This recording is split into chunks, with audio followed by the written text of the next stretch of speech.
Hello, this is Cobb Bailey with the Georgia Forestry Commission, I'm GIS Manager, and I'm going to do a demonstration on the ArcGIS Pro task template that we have set up for you.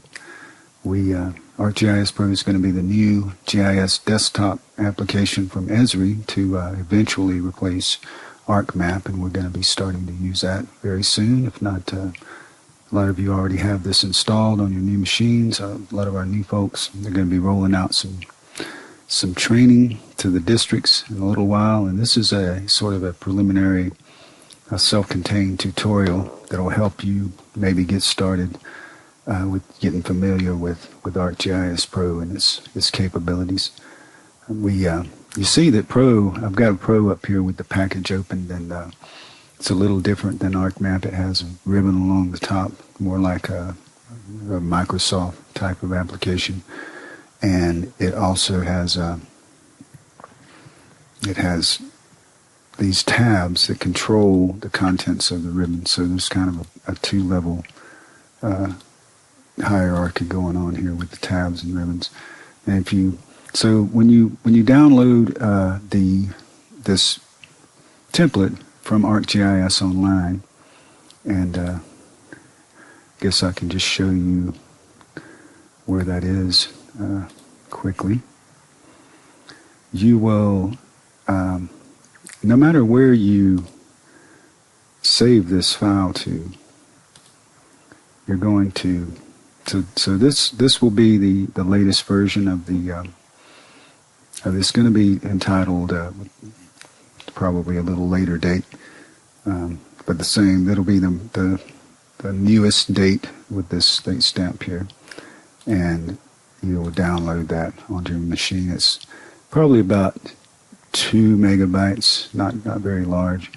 You download this maybe to your documents, but regardless, when you open the package, it's going to save all of your items and everything to a folder. And if you open the catalog pane, you see I just did that from the tabs over here on the side. And you can see that in that, you see where this path is. You can read that in the location path down at the bottom. And this is going to be where all your data is. Esri puts it when you open the package. So it's in Documents, ArcGIS, Packages. You can look at that and figure it out.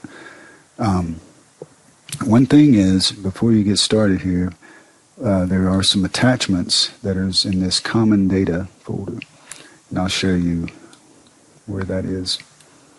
So, in this is P20, has all of your data, everything that's in the package, and it's always going to be contained in that task template folder, which has a lot of gobbledygook after the name of the project. And in this Common Data folder, in the user data, you'll find these two add-ins, and at least this one, the Replace Sketch add-in, you'll need to install to run the tools in the task. So it's just a simple matter of double-clicking the add-in, and then I've already have it installed, but you just install the add-in and then restart ArcGIS Pro, and you're good to go. So that's we're trying to do this and get you set up in the training, but if we're not able to, or you want to go ahead and get started with the template and the task, you'll have to install that on your machine to have the Replace Sketch add-in functionality. So after that, when you open the package, it's going to come up just like a normal project. If you're not familiar with that, it can contain, multiple layouts and multiple views, similar to the way, I don't know how old some of you are, but way back in the day, ArcView 3 had a project sort of a format like this, where you could have multiple map frames and layouts in the same project. But I've got several here that's in this template. We're going to be working mainly with this aerial view with our data in here. You can see the blue polygons that's our training data for the stewardship tracks. and we're going to be working with those. So to I'm not sure how it's going to look when you open this project. It depends on how your computer is set up, but if you don't see a task pane, you should see a task pane that looks similar to the contents. If you don't see that, you need to look. A lot of times, by default, it will be underneath the. So if it's already in view, it could be underneath the contents pane. So you can toggle those back and forth like that. And that's not ideal. That's not really what you want for it to be working with the task.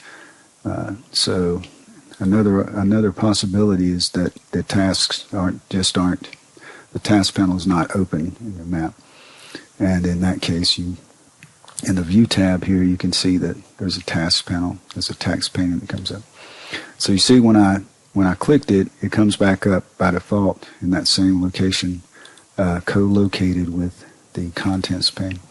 So to start out, to set up, what we need to do is try to undock this task pane and put it next to. So you see my options there, and I can float this out to a location somewhere, and then you can see I'm going to try to dock this right next to the contents pane. So I have both of those right next to each other, and I think I need to make it just a little bit wider so that I can see all of the tasks here. These are the tasks in this task item, which is to create a stewardship plan map. And any other maps that you're making be similar to that. So let's get started on this. The ways that you might bring data into the map, add data to our data here, our feature services. It contains all the data that everybody enters in the commission, and that's what we're going to need to add your data to. So we are essentially either digitizing or adding data to the map and then appending that to our feature services, and then creating a map layout to print or to export as an image file.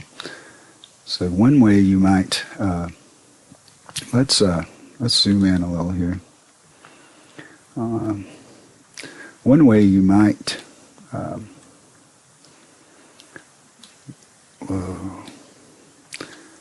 I mean, every once in a while you have a situation where you don't have any access to digital data, and you have like a plat map or something.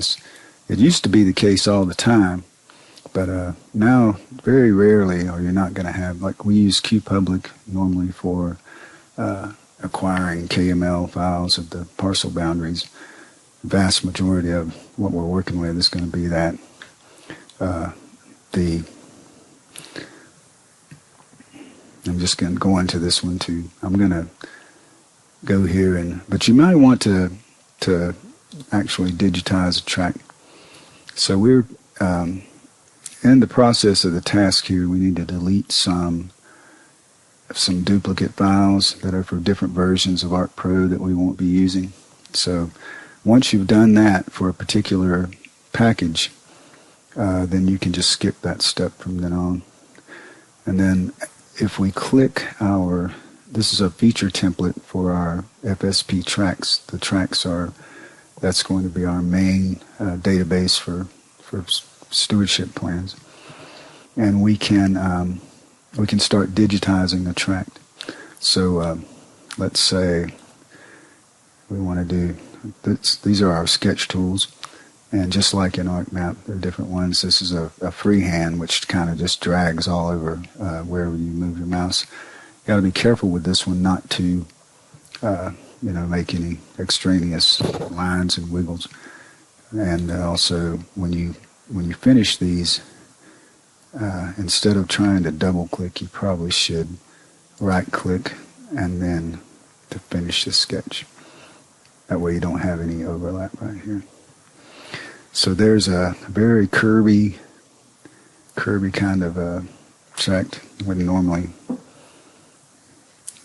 look like that, but But so this is already, so since we digitized this in that layer, it's already in our stewardship layer, so we don't have to do really anything else.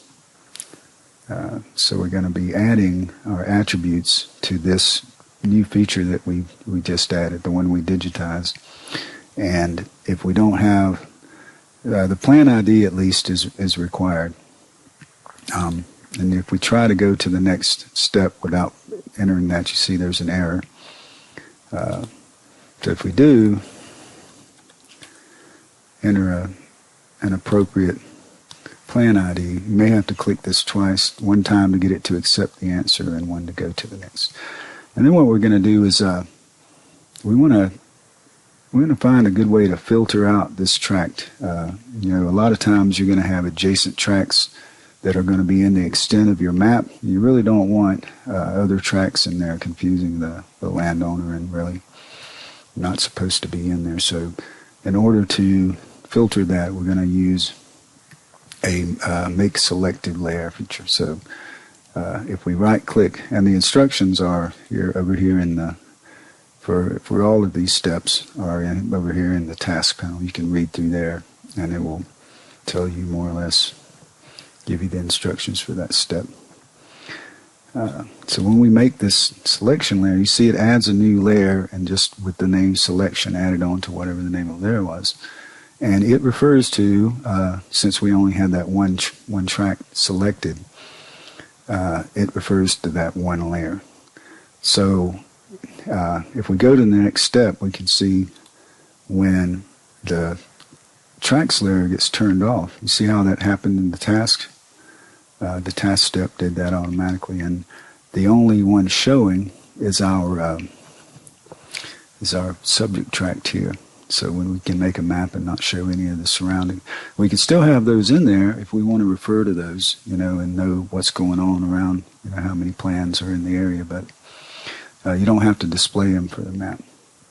So another thing that just happened in this step is that labels were activated. And you can go over here. We're not going to get into the really the details of doing, but you can have a lot of control over the way your labels are in your map. You can play around with this and get this just the way you want. I have an expression in this label that it grabs the plan number that we entered and the acreage, which is calculated automatically in the process of the task. So, and that's what we're looking like there. So we can maybe pan this over to the middle. So this could be our tract. This is one method of bringing a tract in, and the next thing we would do in the scheme of the task is either, so we don't need to add data, we don't need to do anything. We can either do other points and lines, or we can make stands on this thing, which is cutting it up into stands like we're going to do in just a few minutes. Or we could just create a layout with it. So in this case, we're going to create a landscape layout, which is the kind that's, the sort of the sideways layout that's long, that's wider than it is long. And we're just going to have the tract in here. So if this is a tract boundary map for a plan, and didn't have to have stands dividing it up or anything. And so the first step here is for the map. When we print out the map, we're going to need to have this say something other than, it's going to have to refer to the landowner's property. So you see the highlighted layer here. This is the one we're looking at. And if we double click, we can go to we're looking at the general tab here. So if they're not already selected, go to the general tab, and then we can rename this layer in the map. It still refers to the same data, it just has a name in the map layer that's different, which would be cob tract. All right, so we have this renamed. If we had a stands map, we'd have a stands layer selection in the same way. We'll go through that in a little while. and but we'll skip that because we don't have a stands layer for this tract right now. It's just going to be a tract bounded map. All right, so now what we have here is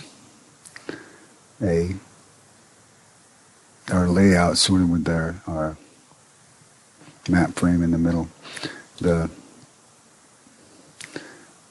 So we didn't get to create a bookmark, but when you create when you're bringing in data, when you don't actually zoom to it and digitize, then you'll need to make a bookmark to get back to that track, because in ArcGIS Pro the map frames aren't linked to the layouts at all. So you can have a totally different map view than you had the extent of the map in the layout.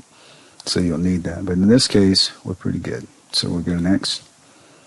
And what we did now is we activated this map in the layout so that we can adjust the map frame, adjust our data in the map frame. So we could basically do a pan, and you can see the controls in the instructions there. You can just hold those keys and do whatever we need to do. That's gonna bring us in or out and left to right, so that's fine. So then we're just going to work with some map elements, and I hoping this works right.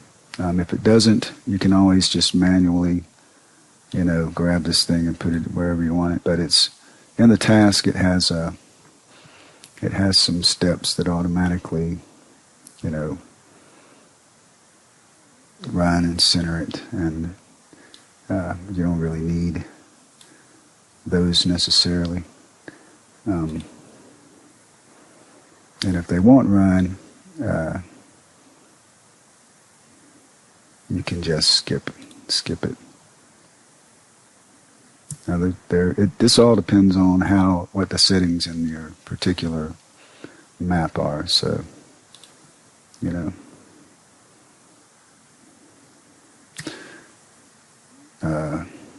let me find out what the problem is. I'll be right back with you.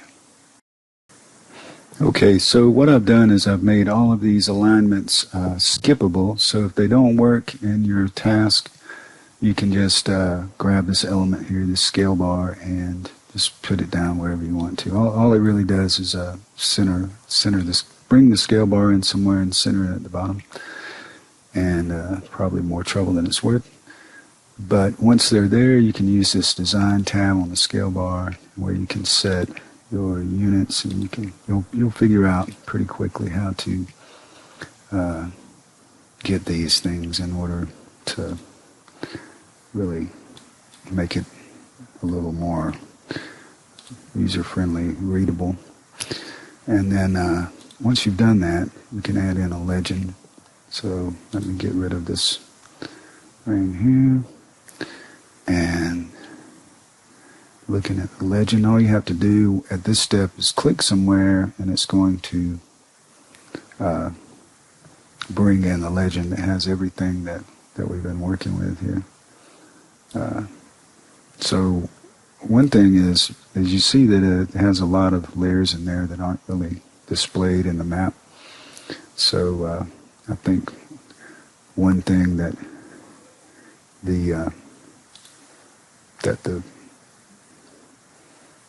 task does is actually turn off all of those layers that aren't being used, and so then you just have only the ones that are in your actually within your extent here.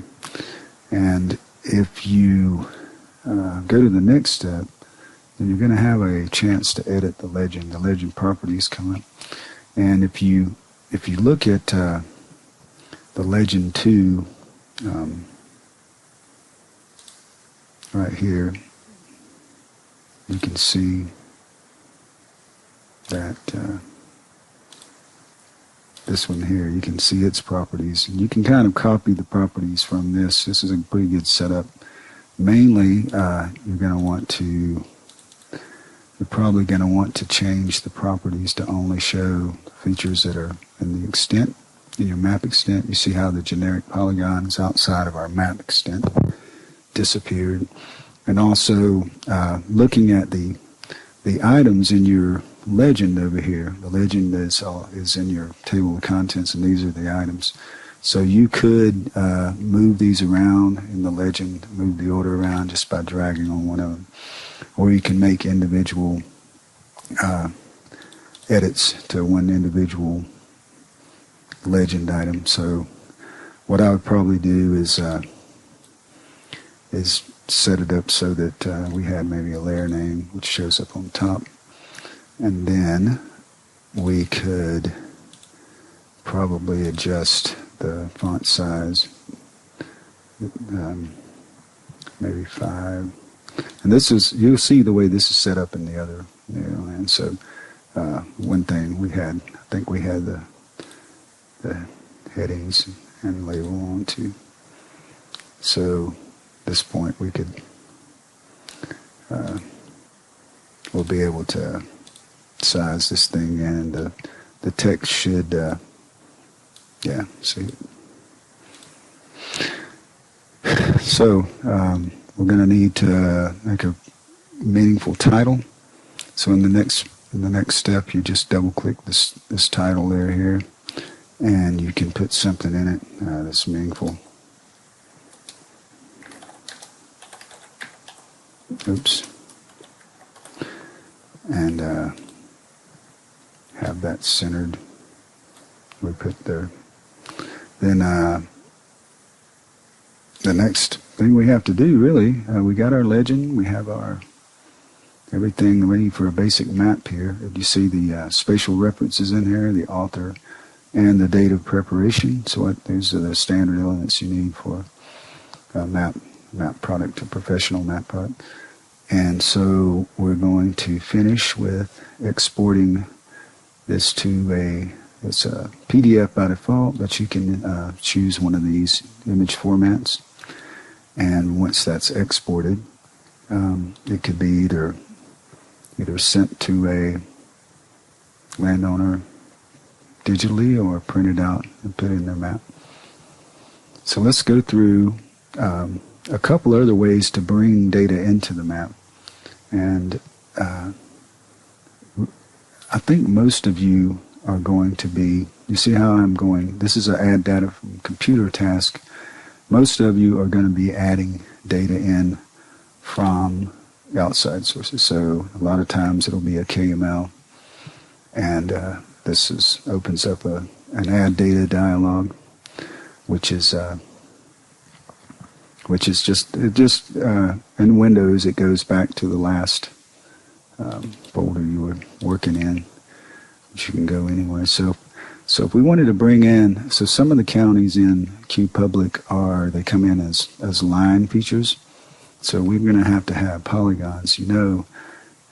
We used to have to use a standalone program, a companion program like DNR Garmin or DNR GPS. We should be able to convert these lines, or actually to sketch the line as a polygon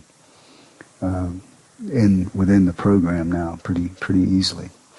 So if we bring in this line feature, we're going to see, oh, by the way, we can remove the cob track, since every time we use this to do a map, then we're going to save that as another name. That's going to be your own map for that landowner. So so there's a KML file in here. That is why it comes in the drop down. If there's in the map. If there's not one in the map, then you probably you need to skip this step, because this is just for converting KMLs. So when we do this, this just converts the KML to a feature class, sort of like a new generation of a shapefile. It's in a geodatabase in your P20 folder, and then it actually removes that original KML from your map, so you don't get confused with things being named the same and all that stuff. So it looks like we might be hung up. No, there it is. All right, so yeah. So this is our KML, and it's a line file. You can tell because if you click in the middle, if you click to identify it, there's nothing in there. It's just a line. You have to click right on the line in order to see that that's a polyline. And it looks like it's going to be in maybe 3 pieces because of the way it's set up. You can see there's the other side of the road. So this is a multi-part tract. This is going to require a couple of extra steps. So what we're going to need to do, since we know this is a line, then the next task is going to be to convert the lines to add those to our tracks, which is a polygon layer. So the first thing we want to do is start editing the polygon layer we're going to be adding to, which is our tracks layer. And then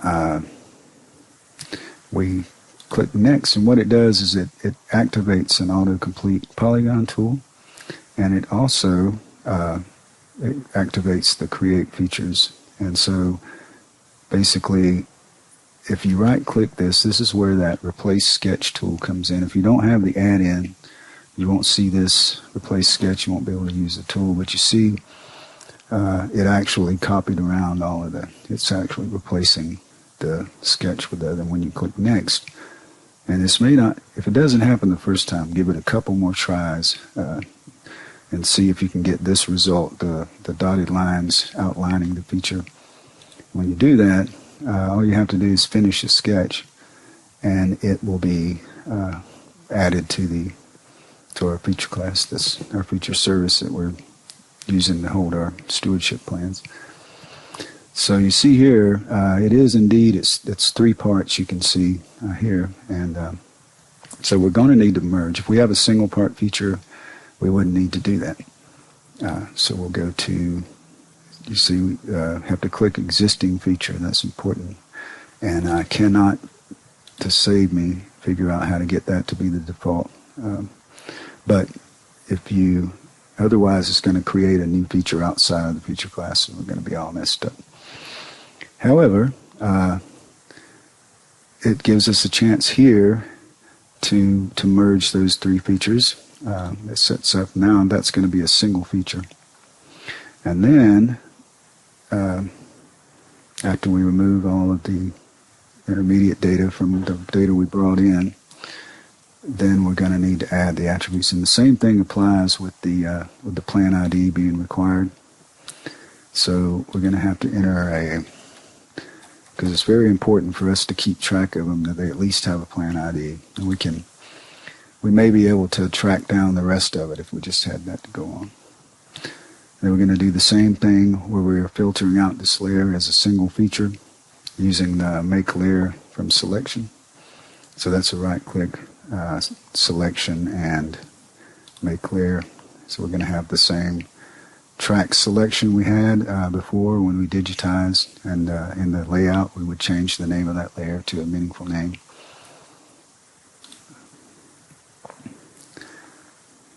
All right, we're going to have a chance to edit our labels here. So these should have been showing. Let me do a little cheat here. But you can, so see, these are this is what happens when you have a multi-part feature, and apparently our merge didn't work.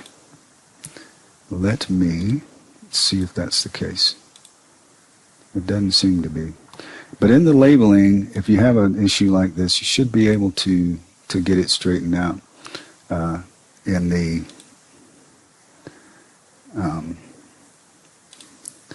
maybe in the placement. You can remove these. So it's pretty. You just have to play around with this too. But you can. So the label should automatically show up when you get to this point. And then the next step is going to be where you create a bookmark, so that when you create your layout, you want to have some kind of bookmark of this extent that you can use to set the data frame to that extent, because like I said, they're not necessarily linked to the layouts. It could come in any type of extent, just randomly, whatever it had in there last, or the whole world, or what have you. But if you give that a name that's meaningful, you can then you can go back to that when we're ready to do the layout. So then that finishes that. So we have another. So that's a workflow for working with a KML line feature from QPublic that we might bring in. Most all the counties now, though, they have a polygon feature. So there'll be KMLs, but polygons, so we won't have to do the conversion. What we'll be using is this existing polygons. We'll add those to the track. So if we try one of those, now the first thing we have to do here is bring the data in, that we're going to be appending.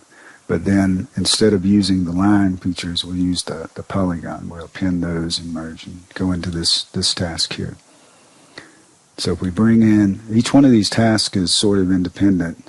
You can run them in any order, and you're going to have to, depending on what your data is, you're going to have to maybe skip around and go to the one that's appropriate for the type of data that you're trying to bring in.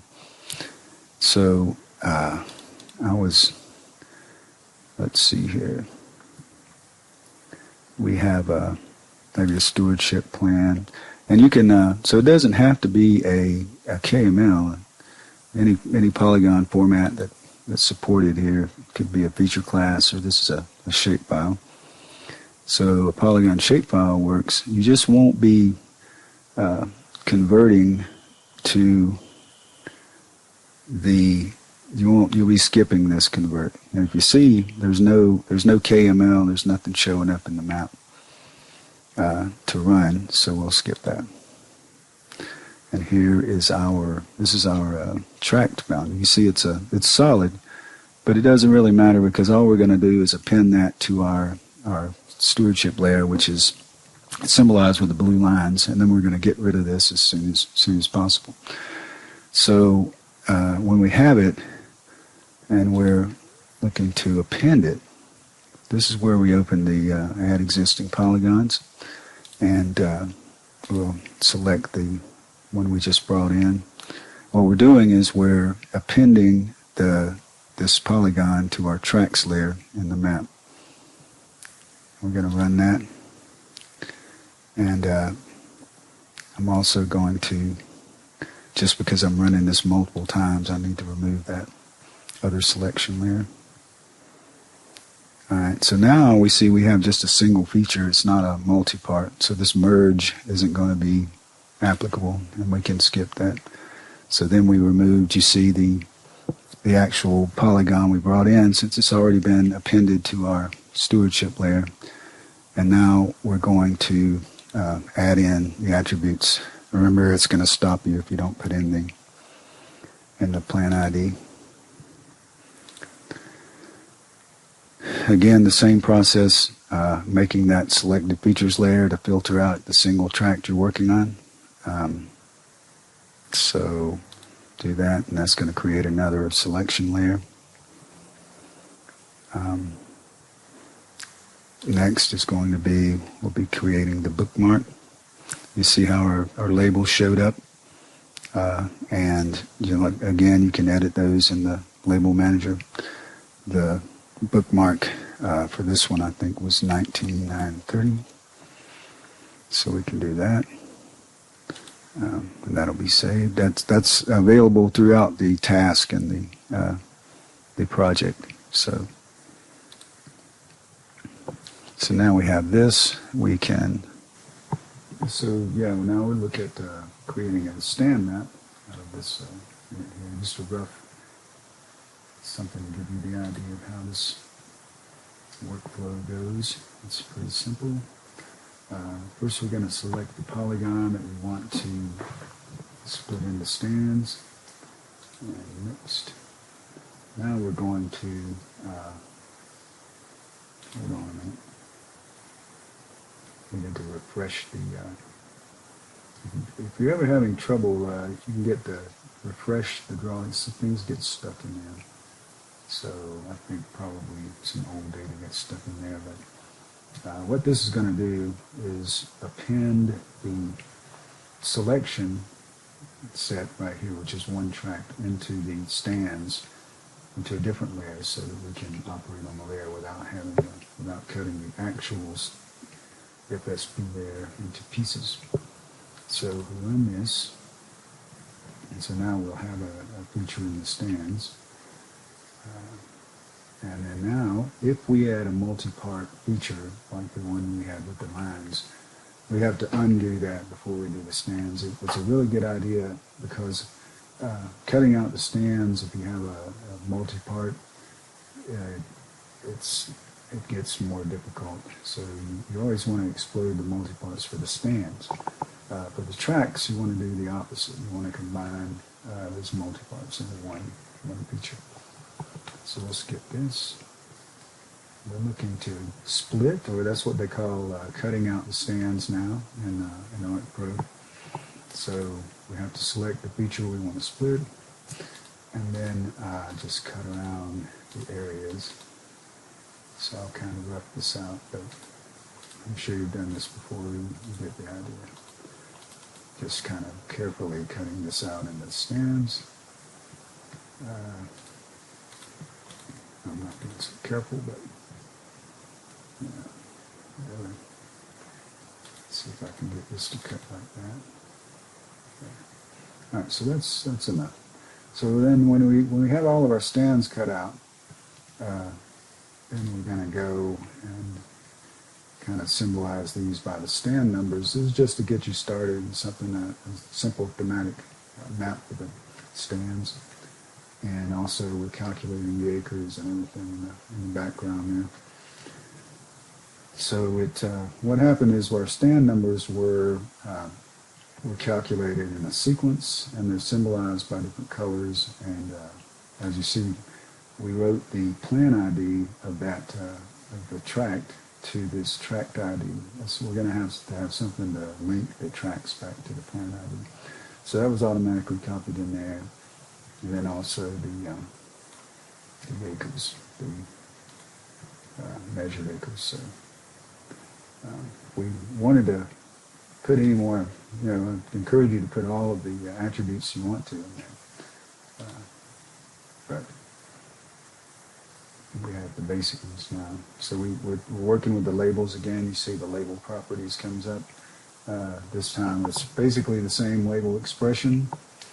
Except we're working with the stand number. And you can, if you wanted to change the stand number in the table, then it's gonna, you'll be working that stand number. You could use another field or whatever you want to do, but this is just the basic setup to get you started.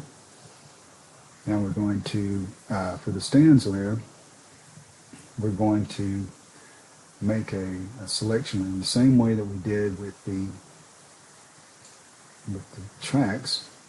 So we should have all of these selected that we've just been working with. So we can go to a selection, and then we'll make it later. See how it's, this is now stand selection instead of tracks. So just add selection, whatever. So then we have, this is our more or less end product here. And so now we're going to take this and make a portrait layout. We made a layout of the tract and a landscape layout, just the tract. So we'll make this one a portrait, and then that'll do it for the demo. So to create this portrait layout, to create the final map, we're looking at this task here, create portrait layout. And similar to the way that both the layouts work very similarly, we're going to rename this track layer.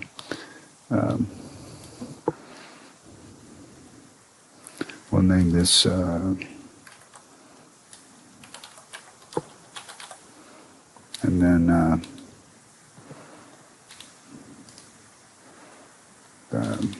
just double click on the,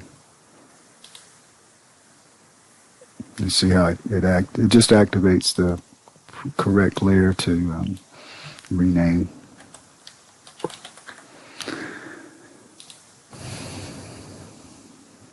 And then what's going to do is going to open up the layout, insert your frame in there. Now remember how we made the bookmark last time to set this thing. This is pretty good. A lot of times if you're switching map frames or just, you know, I've been working with this on this computer a long time, so it doesn't necessarily come up this close to lining up every time. So you'll probably be looking at bringing in this is your bookmark you made for the tract, and so you can zoom to that. So that may be a little further out than you need, but it's going to get you right in there. And then when we activate the map frame, that's when you can make your adjustments, as we said, with those controls to get it firmed up however you want it to be. So I think I'm actually looking at, anyway, so then we're going to deactivate, go back to the layout, put the bar up, and now we'll see if this actually works. Okay, it worked that time. So that's what's supposed to happen. We're looking at the scale bar settings. If you look here, you'll see that the scale bars need some help. Let me just, well, it's actually pretty good. So we would go to this design, remember the design tab, and make all these adjustments to it. And then we'll do the legend, we'll insert the legend. Remember, we want to change the properties when we do that to probably, we're going to, now this is an important thing. In the show properties, if you say only show the ones that are in there. And then we can also, over in the legend items, we can change the order of these as well. You probably want the tract on top and then the stance. And then as far as the the way these are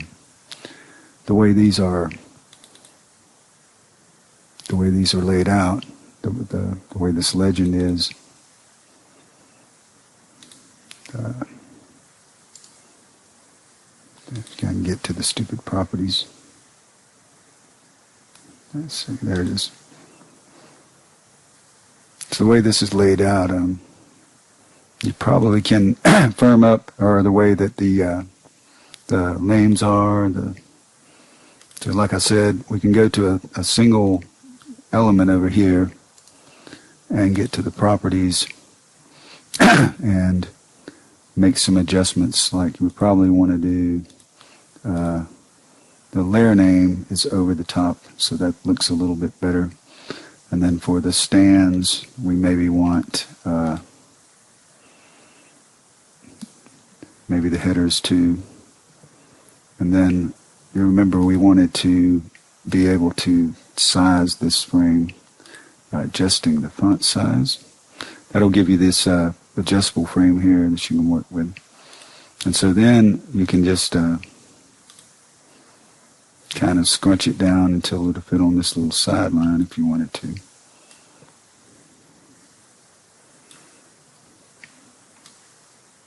And of course it's only going to scrunch so small, so maybe we can. So okay. And again, the same as we did last time, edit the text.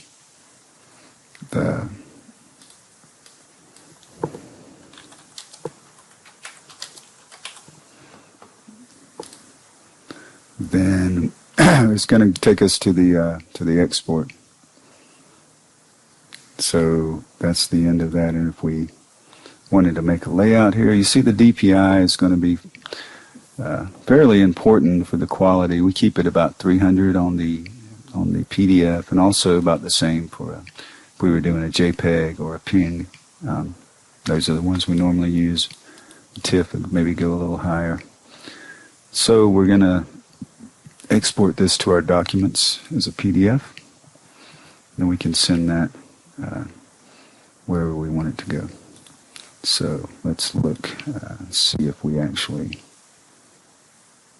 have that anywhere. Right here. No, that's not it.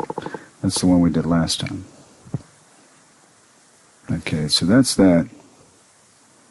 And then we've got the other one. That's basically what you're looking at. It looks a lot, PDF is good. Here we are. So that's our PDF map. And you can take this, expand on it, but this is sort of the way you would do your normal sort of workflow to get you started, opening up all your menus and everything. Everything that the task has done is something that you can just pull up and do manually in the tools, of course. So once you get more familiar, more comfortable with the interface and how to actually get to everything, you can start making some modifications and some customizations on your own map, while still keeping it fairly standardized and branded for the commission. The professionalism of the commission. So I hope you got something out of that, and I will be seeing you soon. Thanks.